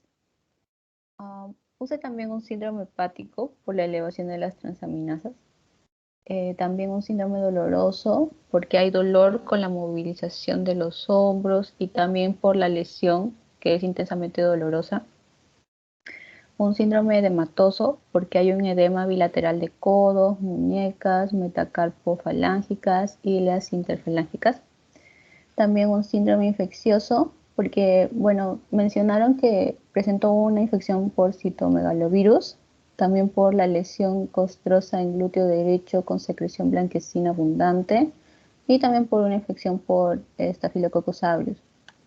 Y el síndrome dermatológico, ¿no?, por el exantema eritematoso violáceo en los párpados superiores, el eritema malar, exantema y pápulas rosadas en superficies extensoras de codos y exantema macular en rodillas. Esos serían los síndromes. Y bueno, con respecto al diagnóstico, ¿no?, nos ¿Cuál menciona sería que... tu síndrome principal? Bueno, yo considero, doctora, que es el articular, pero también el dermatológico bastante habla de Estamos en miopatía exantema. inflamatoria. Mm. Mm. Sería entonces el articular. No, estamos en miopatía. Sería el síndrome miopático que no está puesto ahí. Ya le voy a colocar.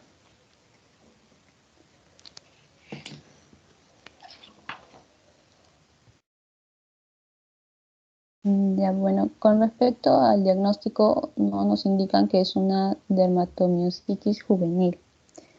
Y con respecto a la fisiopatología, para que se desarrolle esta enfermedad, el paciente tiene que presentar factores de riesgo genéticos y también factores ambientales. Dentro de los factores genéticos van a estar implicados genes HLA y otros genes. Y dentro de los factores ambientales hay, por ejemplo, infecciosos y no infecciosos como la radiación solar. Entonces, estos factores interactúan y van a provocar la activación del sistema inmune innato y adquirido. Se van a producir autoanticuerpos y van a actuar a nivel de dos mecanismos, ¿no?, acá como pueden ver. Uno que va a ser a nivel muscular y otro del endotelio. En el músculo se va a sobreexpresar con el complejo de histocompatibilidad tipo 1 y a nivel de retículo plásmico va a haber una activación de las citoquinas y por lo tanto una respuesta inflamatoria importante. También se va a sobreexpresar genes angiogénicos y antiangiogénicos. Entonces lo que va a haber acá es una destrucción y también a la vez reparación del tejido muscular, lo que va a ser las manifestaciones clínicas. Y con respecto al ataque del endotelio, va a haber un daño al espacio vascular y con activación del complemento y un daño celular con el ataque a la membrana celular, lo que va a causar que se acumulen linfocitos TCD4, linfocitos B, células dendríticas, y estas células dendríticas van a producir lo que es el interferón 1, y también va a haber más proteínas y los linfocitos, ¿no? Lo que causa el daño en el tejido también, por estos dos mecanismos. Luego, las siguientes preguntas es, sustente clínicamente su diagnóstico y diagnósticos diferenciales.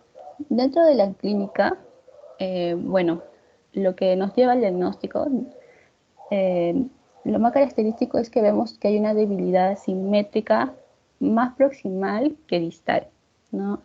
A nivel de la cintura, por ejemplo.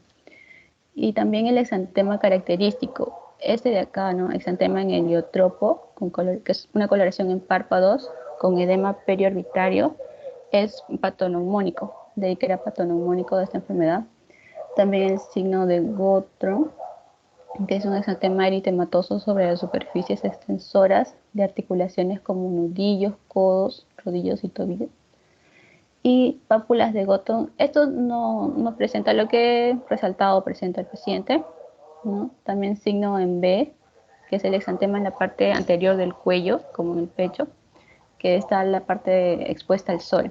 También el signo del chal, que es muy similar a este signo en B, pero en la parte posterior del cuello. También telangiectasias en lechos unguiales, depósitos subcutáneos de calcio que sí presenta el paciente, y puede haber mialgias, artralgias, disfagias y disarte. Y bueno, el paciente presenta también el Gowers positivo, ¿no? Luego, dentro de los diagnósticos diferenciales, coloqué 3. Por ejemplo, tenemos a la polimiositis, ¿no? Que también es una debilidad simétrica, también proximal. Hay compromiso articular, tiene el SECA aumentado y en la biopsia se encuentra un infiltrado inflamatorio. Esto es similar a la dermatomiositis. También puse el lupus por la poliartritis simétrica aditiva, el edema y el eritema y las distrofias musculares. Una pregunta. ¿Qué diferencia la polimiositis de la dermatomiositis?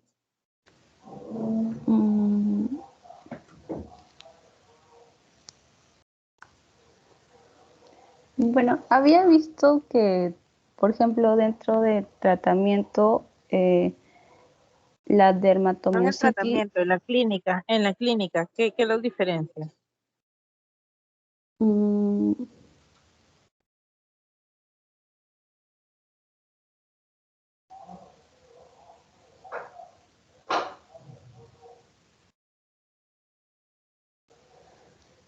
¿Alguien del grupo?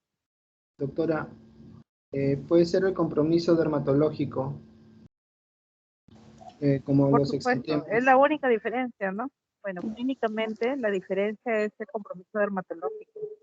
La polimiositis no tiene compromiso dermatológico, pero sí tiene, entonces eso tienen que poner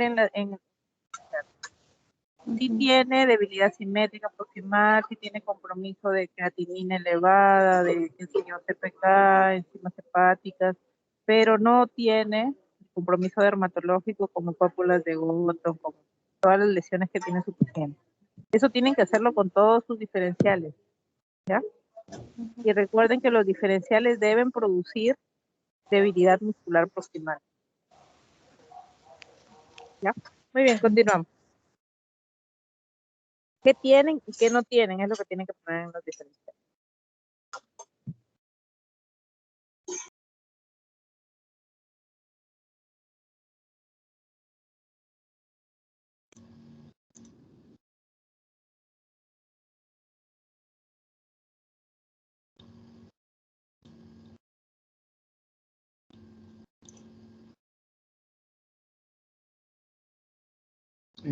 Ya.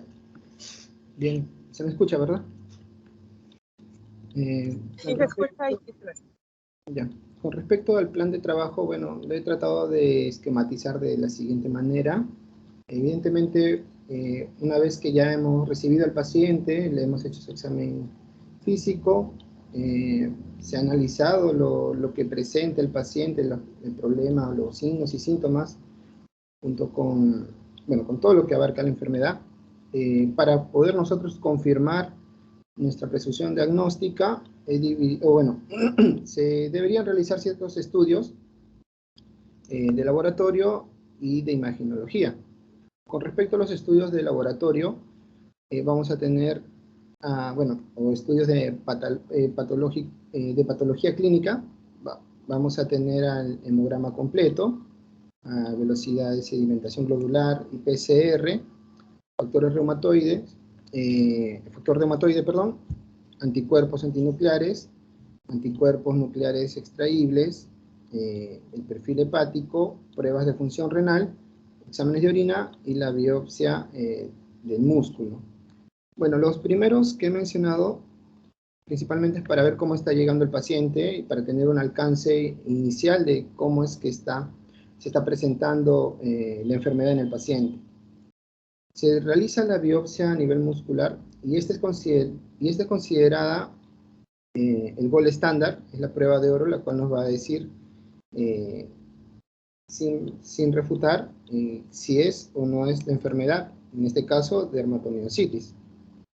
¿Y qué es lo que se debe ver? Bueno, se debería identificar una degeneración y regeneración de fibras musculares, la presencia de necrosis, también un infiltrado de células inflamatorias como linfocitos CD4, linfocitos B también, cerca de las áreas perivasculares.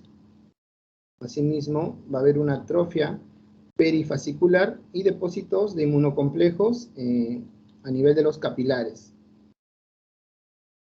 Ahora, se deben realizar también controles posteriores para ver cómo es que está avanzando la enfermedad. Y se deben pedir mensualmente ciertas enzimas musculares, como por ejemplo la creatinfosfoquinasa total, la CPK, que si un paciente no recibe tratamiento, esta debería encontrarse elevada junto con el lactato deshidrogenasa, aspartato aminotransferasa, la aminotransferasa y las aldolasas, que son enzimas que se van a degradar a nivel muscular, ¿no? Por ese daño muscular que está. Con respecto a los estudios imagenológicos, vamos a tener radiografías de las articulaciones comprometidas. Si hablamos de la radiografía de mano, vamos a ver que estas se pueden realizar no solo en póstero anterior y oblicua, sino también hay que adicionar la radiografía en antero-posterior para poder visualizar mejor las articulaciones de los dedos. Se debe pedir también radiografía de tórax o una tomografía de tórax, ya que hay compromiso de enfermedad pulmonar intersticial con patrón INE y NIU, o también se puede pedir una tomografía tóraco-abdominal, y en caso no se pueda esta, una ecografía abdominal, ¿no?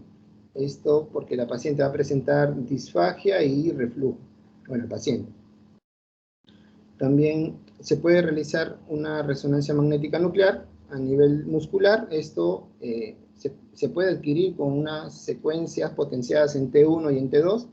En la secuencia T2 vamos a tener un resalte del tejido muscular, y con la secuencia en T1 vamos a poder visualizar, digamos, un poco mejor la piel y la grasa en sí, tejido celular subcutáneo.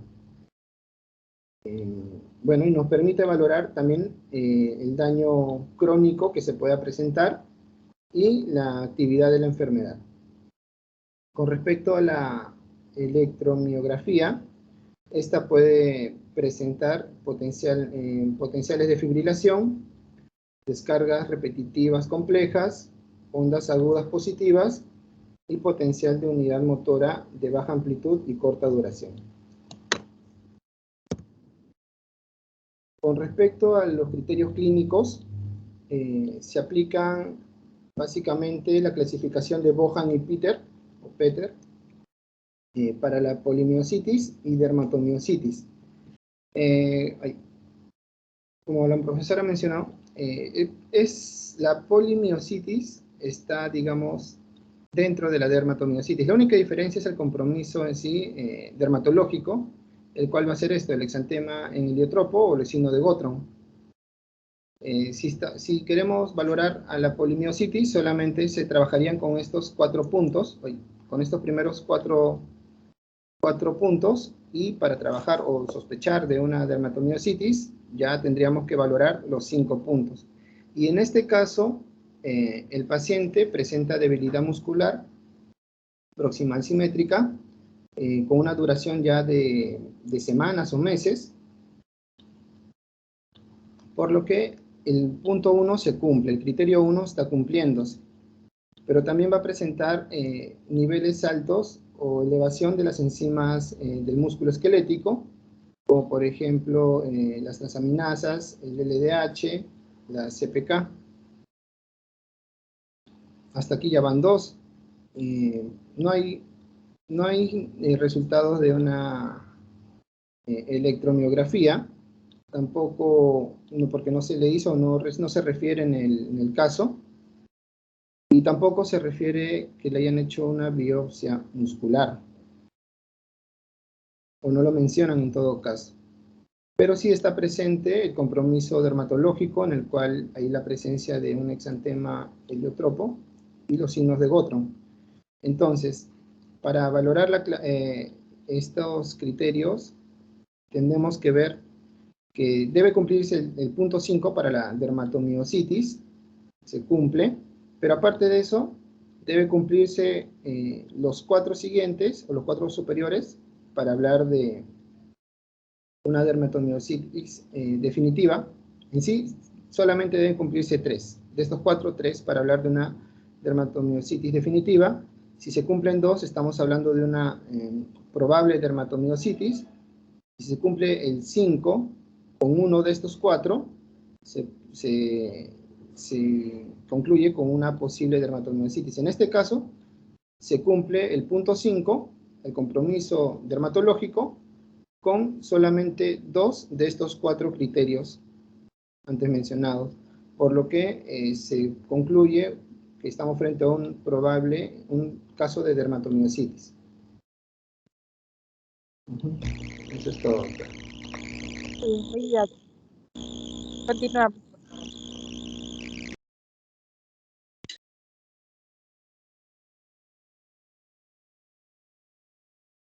Ahí comparto mis diapositivas. Un segundo.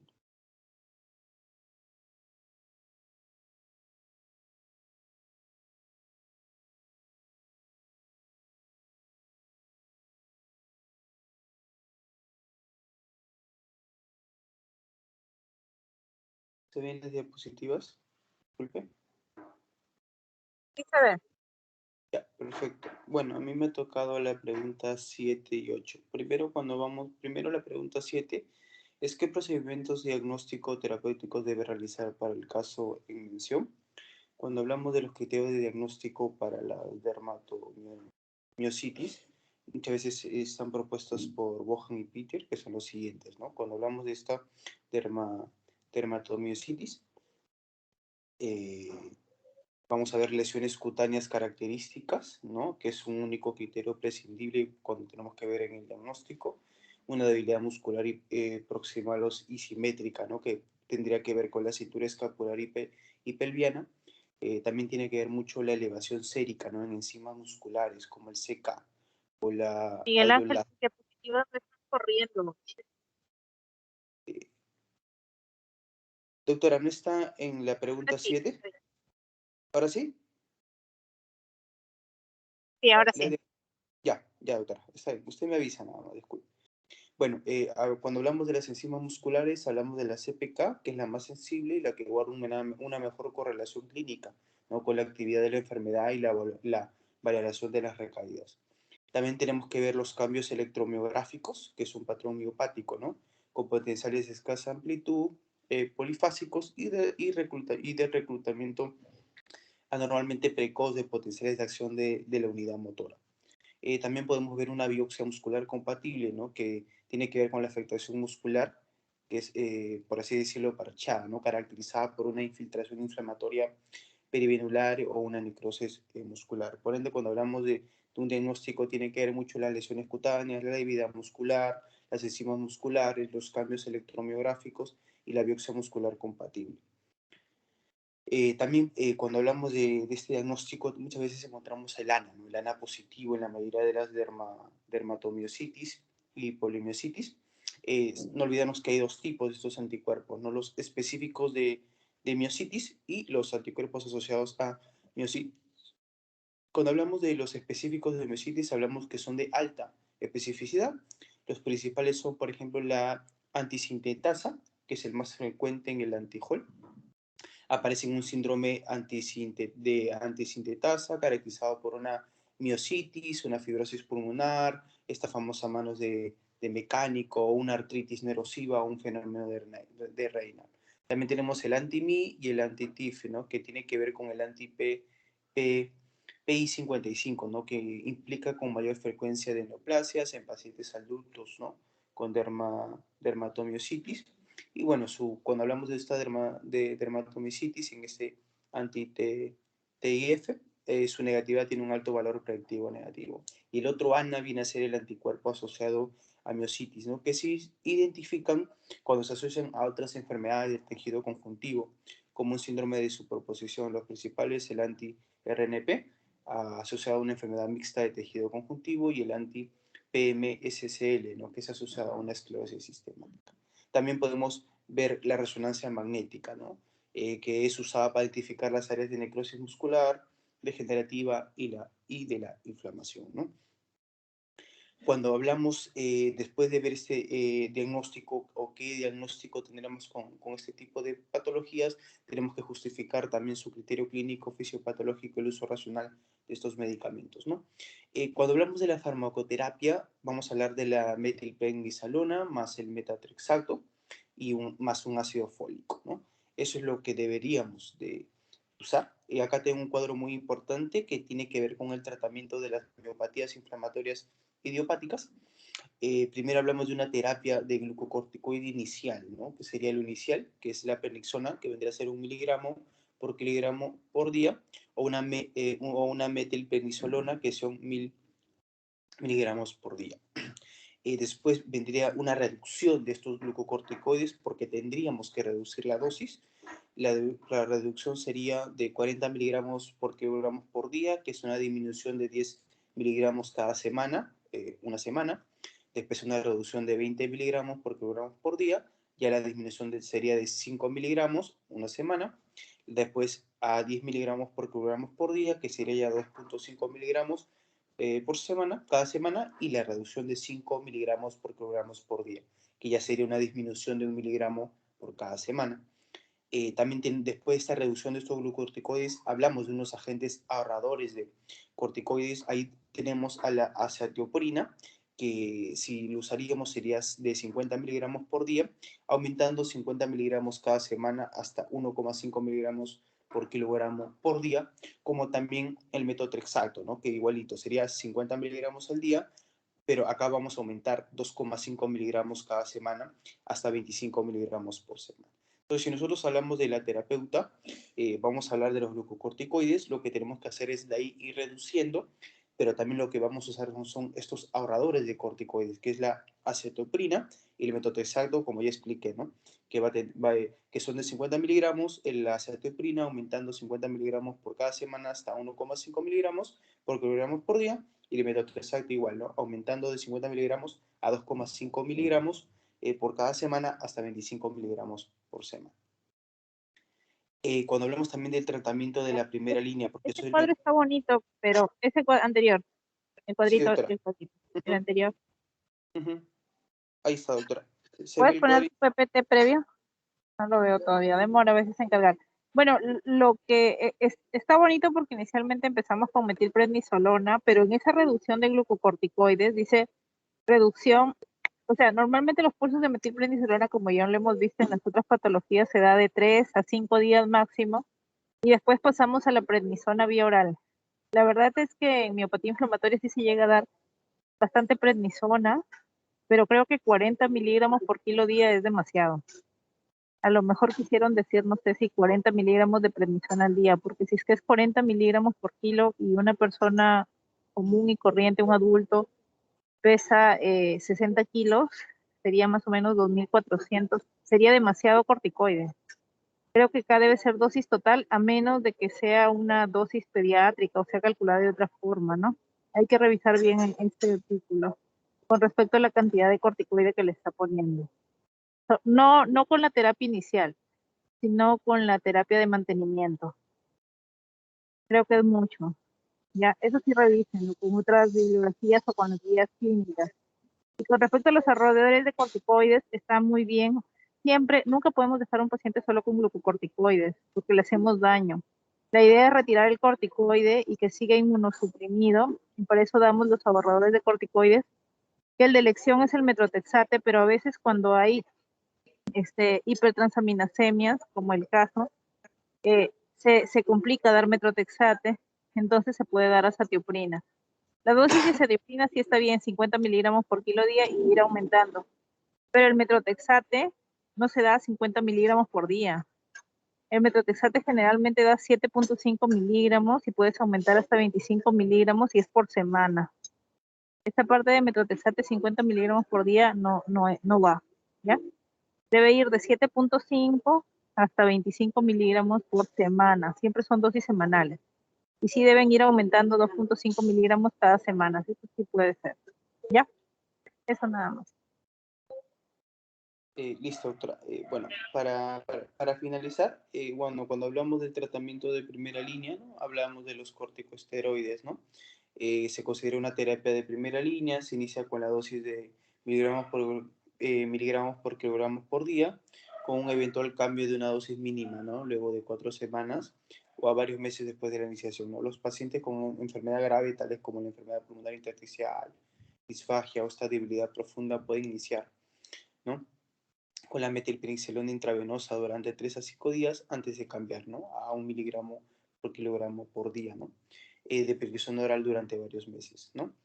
Si el paciente no presenta mejora después de 3 a 6 meses de prednisona, o si el paciente recae mientras se disminuye la dosis, porque vamos a tener que disminuir la dosis, se debe añadir ya un agente inmunosupresor de segunda línea, ¿no? No olvidemos la función, ¿no? Que es importante, que previenen o suprimen, ¿no? La inflamación y la respuesta inmune cuando son administrados a dosis farmacológicas y atraviesan con facilidad la membrana celular y se unen con alta afinidad a los receptores citoplasmáticos, ¿no? La activación de estos receptores induce la transcripción y la síntesis de proteínas específicas, ¿no? Algunas de las acciones mediadas por los glucocorticoides son la inhibición de la infiltración de leucocitos en lugares donde hay una inflamación y la interferencia con mediadores de la inflamación, como la supresión de respuestas humorales, ¿no? Y también cuando hablamos de un tratamiento que tiene que ver con una segunda línea, ¿no? Hablamos de la azatioprina o el metotrexate, ¿no? Estos tratamientos se utilizan meses después de iniciado el tratamiento con corticoides que no responden a este tratamiento o como ahorradores de corticoides, ¿no? En estos pacientes con enfermedades rápidamente progresivas o con insuficiencias del músculo respiratorio, disfagia o pulmonar intersticial, ¿no? La eficacia de este método de se observa típicamente ¿no? A dosis de 15 miligramos por semana, ¿no? Y se requiere una suplementación profiláctica de ácido fólico, además de que muchas veces puede causar una neumonitis, ¿no? Entonces, por ende, se recomienda que al paciente los anticuerpos anti-JOL, ¿no? Y la función también, no olvidarnos de este método Texacte, ¿no? Que ya hemos hablado bastante, posee propiedades inmunosupresoras y también puede mostrar propiedades antiinflamatorias. Asimismo, este metotrexate puede inhibir la proliferación y la función de linfocitos T-B, siendo capaz de suprimir la proliferación de la interleuquina 1, interferón gamma y el factor de necrosis tumoral y otras citoquinas, ¿no? Que van a intervenir en la función de los neutrófilos, ¿no? Eso sería todo, doctora. Gracias. Ok, entonces hemos terminado ya. Bueno, muchas gracias por estar presentes. Mañana tenemos que escoger, habíamos quedado en presentar artrosis y osteoporosis. Todavía 2 preguntas más. ¿Qué falta? Ah, Telio, sí. Por favor, ¿puedes presentar, por favor? Disculpe. Sí, ahora lo presento.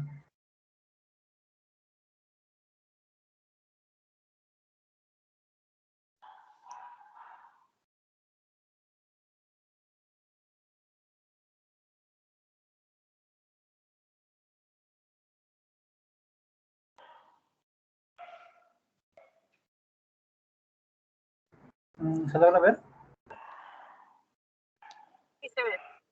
Ya, bien, para finalizar, vamos a ver lo que ya se habló, lo que es el uso racional de medicamentos. Bien, he puesto lo que es el tratamiento farmacológico. Ya se habló de lo que se va a utilizar, lo que es el corticoide y que es la prednisona y metilprednisolona. Más o menos la dosis es de prednisona es 1 miligramo por kilogramo, pero si la evolución es favorable, un plazo de 2 a 3 semanas se va a incrementar a 2 miligramos por kilogramo, ¿no? Si hay una respuesta favorable, se va a mantener la dosis por alrededor de 6 a 8 semanas, ¿no? Y luego se va a disminuir progresivamente, ¿no? Es importante, y alrededor de 5 miligramos por semana cuando llegue a más o menos los 30 miligramos. En lo que es el metilprednisolona, se va a dar lo que es alrededor de 1 gramo por día, por 3 días en forma de pulso, cuando hay complicaciones propias de la enfermedad, ¿no? Bien, ahora lo que es el FARME, que son los modificadores de enfermedad, vamos a ver lo que es el método Exate. La dosis de inicio es más o menos de 10 miligramos por semana y después a la cuarta semana se va a incrementar la dosis a 15 miligramos por semana. Y de acuerdo a los resultados del hemograma y las transaminasas, se puede llegar hasta 25 miligramos por semana. Y esa subida puede establecerse cada 4 semanas, ¿no? Ahora con el otro, que es la cicloprina, usar 2 a 3 miligramos por kilogramo hasta control de la enfermedad. Ahora, si se va a utilizar otros farmes, van a ser, por ejemplo, la ciclosporina, que se puede iniciar con 2.5 miligramos por kilogramo por día, poniendo llegar hasta un máximo de 5 miligramos de kilogramo por día. Y lo que es la ciclofosfamida en pulsos mensuales y orales, ¿no? En lo que es micofenolnato, entre 2 a 3 gramos por día, y lo que es la gamoglobulina, 2 gramos por kilogramo, y alrededor así, ¿no? Entonces, lo que es el fármaco biológico, lo que vemos es el rituximab, que se ha evidenciado que tiene una buena efectividad en esta patología, que se le da más o menos 375 miligramos por metro cuadrado de superficie corporal, y después en 2 semanas se va a volver a evaluar, o 6 semanas, y va a ver si se puede repetir dicho ciclo, ¿no? Dicha dosis. Con respecto a la 10 es lo que es la interacción medicamentosa. Entonces ya se ha visto lo que es el AINES, ¿no? Que va a tener una actividad en ciertas patologías que son inflamatorias, pero que también tienen efectos adversos como ese sangrado digestivo. Los corticoides también ya se vio de que puede causar todo lo que es referente a un síndrome de Cushing a largo plazo y todo lo que conlleva como hipertensión, hiperglicemia, lipidemias. Y En este cuadro han colocado hidroxicloroquina y ciclofosfamida que no se usa en esta enfermedad, este es de lupus. Traten Sí. de tipear si es que tienen estos casos, traten de tipearlo, ¿ya? Para que no haya o sea, la ciclofosfamida no la solemos usar, la hidroxicloroquina no la solemos usar. ¿Ya? Está bien, Sí, continuamos. acá le había puesto los otros. Ya. Este cuadro lo agarré porque tenía, bueno, específicamente algunos fármacos y otros no, ¿no? Entonces, aquí está lo que es el metotrexate, lo que es el micofenolato, de que ya se había visto de que hay mirosupresión. Y los otros fármacos que no están en este cuadro lo he agregado, que es el rituximab y la gamma-globulina. Entonces, el rituximab básicamente es un anticuerpo monoclonal. Entonces, este es específico lo que es la molécula CD20, lo que va a permitir la eliminación de estas células B, ¿no? Los linfocitos B, ¿no? Y con esto, lo que es fundamentalmente va a facilitar por lo que es la citotoxicidad dependiente de anticuerpos. Entonces, vamos a eliminar las células B, entonces no vamos a tener esta citotoxicidad, ¿no? Pero lo que va a causar como efecto adverso es diarrea, dolor de espalda, articulaciones, a veces rubor, sudoración nocturna, o lo que es un tipo de ansiedad. Referente a la globulina, vamos a ver que es una unión a los factores del complemento, básicamente, y bueno, es una moduladora también, ¿no? De lo que es factores H y I, en lo que son los receptores de la fracción constante de los anticuerpos. También modula las proteínas que regulan la fase de la membrana y tiene efectos antiinflamatorios. Entonces ahora los efectos adversos de la globulina va a ser el eczema, el dolor de espalda, el dolor torácico y hay escalofríos. Ahora, esto tiene una interacción un poco curiosa que son con las vacunas con virus atenuados. Por ejemplo, la sarampión, las paperas y la rubiola, ¿no? Que generalmente están unidas en lo que es la vacuna MMR. Eso sería todo. Ya, de ahí sacar los que no se usan, ya, por ejemplo, micofenolato, también hicimos hidroxicloroquina, ciclofosfamida. Lo que más se usa, como bien lo han colocado ustedes, son los corticoides. Y fíjate que, por ejemplo, acá su compañero Tello sí presenta la dosis correcta de corticoide, porque el otro decía 40 miligramos por kilo de mantenimiento, es imposible, es demasiado. Ya la prednisona dosis máxima es 1 miligramo por kilo, y posteriormente se mantiene bastante tiempo, inclusive a veces se dan hasta 2 miligramos por kilo y se puede mantener inclusive hasta 2 meses. y después ir bajando progresivamente la dosis de corticoide. Tampoco pueden bajarlo rápido, tienen que ser lentamente. Y a la par darle ahorradores de corticoides, que el principal es el metotrexate, y de ahí le sigue la satioprina. No, se puede dar ciclosporina también, pero es más alejado. Ciclofosfamida, micofenolato no lo solemos usar, salvo, bueno, casos que sean más graves, pero en sí solemos de metotrexate, satioprina, saltarnos a inmunoglobulinas y a rituximab. No es común que usemos ciclofosfamida ni micofenolato. Ciclosporina creo que todavía sí. Y bueno, ese cuadrito que han presentado es un cuadrito muy didáctico, pero cuando lo hagan en su Word traten de redactarlo y no pegarlo, porque la idea es que no corten y peguen, sino que también traten de aprenderlo, ¿no? Bueno, creo que se ha abarcado todos los puntos. Gracias por participar, gracias por estar puntuales hoy. Aquí de repente he tenido algunos problemas con la señal, pero también sí me he logrado conectar y escucharlos. Y tenemos que avanzar, ya nos quedan menos casos, pero tenemos que ver. Les dejo su elección si mañana hacemos uno solo de vasculitis, pero tenemos que destinar un día para hacer osteoporosis y artrosis. Así que con su delegado me comunican cuál de los dos hacemos. Voy a detener la grabación